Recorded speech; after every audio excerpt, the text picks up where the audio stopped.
নতুন একটা ভিডিওতে সবাইকে স্বাগতম। আমরা আজকে রাত্রে চলে এসেছি রান্না করতে মুরগির মাংস এবং নতুন আলু রান্না করব। আমাদের আজকের মশলা হবে বাটা বাদে। বাটা বাদে আমরা রান্না করার চেষ্টা করব। এখানে কড়াই চুলোতে উঠাই দিয়েছি আর এই পাশে মশলা আছে। আমরা বাটা মশলা বাদে আজকে রান্না করার চেষ্টা করব। প্রথমে আমরা তেল দিয়ে নিচ্ছি, তেল দিয়ে আলুটা ভেজে নেব। তেল গরম হয়ে গেছে, আমরা আলুটা দিয়ে দিলাম।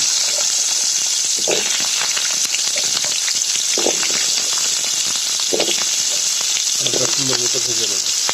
আলু কড়াই দিয়ে লবণ আর হলুদ দিয়ে নেব। প্রথমে লবণ দিয়ে নিচ্ছি।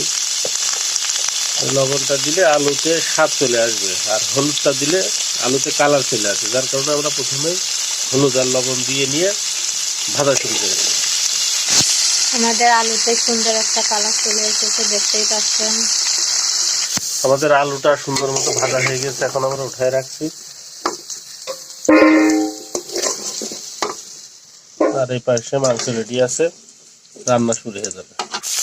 আমরা প্রথমে পেঁয়াজটা তেল দিয়ে ভেজে নেব, তারপর বাকি মশলাগুলো দেবো। আজকে আমরা মরিচের গুঁড়া দেব, যার কারণে কিছু কাঁচা মরিচ দেবো, কারণ এই গুঁড়া মরিচ অনেক সময় বেশি একটা ঝাল হয় না, যার কারণে কাঁচা মরিচ একটু ঝাল নিয়ে আসবে। আমাদের পেঁয়াজটা সুন্দর মতো ভাজা হয়ে গেছে, এখন আমরা দিচ্ছি রসুন কুচি, এই পাশে আছে কাঁচা মরিচ, এই পাশে আছে ডালচিনি, আর এই পাশে আছে এলাচের ফল আর জিরা। এগুলো আমরা পর্যায়ক্রমে দিয়ে দেবো। পর্যায়ক্রমে মশলা দিয়ে শুরু করেছি। এবার দিলাম লবণ, প্রয়োজন মতো হলুদ, একটু তেল দিয়ে নিচ্ছি, তেল মনে হচ্ছে একটু কম কম হয়েছে। এবার দিচ্ছি মরিচের গুঁড়া আর দেবো কাঁচা মরিচ কয়েকটা দিয়ে এইটা একটু ভাজা ভাজা মতো করে নিয়েই মাংসটা দিয়ে দেবো।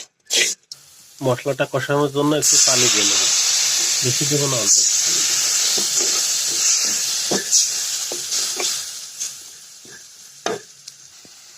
আমাদের মশলাটা সুন্দর মতো কষানো চলছে, দেখতে পাচ্ছেন। এখন আমরা এই যে পানি দিয়েছি মশলায়, এই মশলার পানি দিয়ে কিন্তু মাংসটা কষায় নেবো, কারণ এই মুরগির মাংস থেকে এই পানি বেরোয়। এখন আমরা মাংসটা দিয়ে দিচ্ছি। আপনারা দেখতে পাচ্ছেন যে আমাদের মাংসটা দিয়ে দিলাম। এখন আমরা সুন্দর মতো মশলাটা এই মাংসের সাথে মিশাই দেবো, যাতে সুন্দর মতো সব জায়গায় লেগে যায়।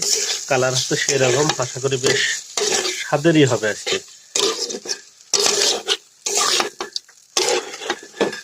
ভালো করে নাড়াচাড়া করে মাখায় নিয়ে ঢেকে রাখবো, তাহলে মাংস দিয়ে যে পানি ছেড়ে দেবে তাতেই মাংসটা সিদ্ধ হয়ে যাবে।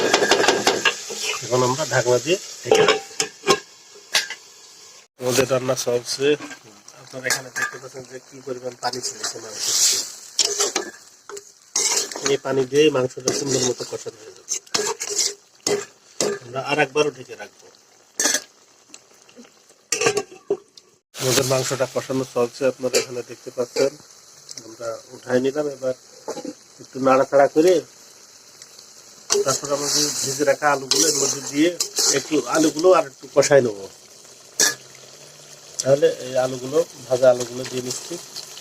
মাংসের সাথে কষালে মাংসের স্বাদটা এই আলুতেও পেয়ে যাবে, তাহলে আর আলুটাও বেশ ভালো লাগবে খেতে। যার কারণে এই কষানোর সময় আলুটাও দিয়ে কষায় নিচ্ছি, মানে কষাতে তো আর বেশি সময় লাগবে না। আমরা মাংসটা আর একবার ঢেকে রাখবো। আমাদের রান্না চলছে, আপনারা দেখতে পাচ্ছেন। এখানে নিচে লেগে লেগে যাওয়া ভাব হয়ে গেছে, অর্থাৎ কষানো প্রায় কমপ্লিট হয়ে গেছে। কালারটা অনেক সুন্দর এসেছে। কালারটা আপনারা দেখতে পাচ্ছেন, বেশ সুন্দর হয়েছে।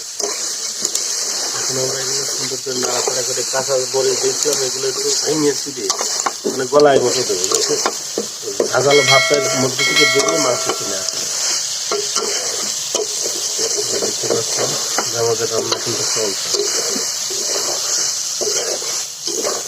যত ভাজা হবে তত স্বাদ। এই সময়টাই মাংসের স্বাদ নিয়ে আসতে হবে, এই সময়টাই একটু ভাজা ভাজা করে নিয়ে আসলে মাংসের স্বাদটা বেশি হয়। আমাদের মাংস কষানোটা শেষ হয়ে গেছে। আপনারা দেখতে পাচ্ছেন যে নিচে লেগে লেগে যাচ্ছে, একটু ভাজা ভাজা ভাবও চলে এসেছে। এখন আমরা ঝোলের যে পানিটা, সে পানিটা দিয়ে দেবো।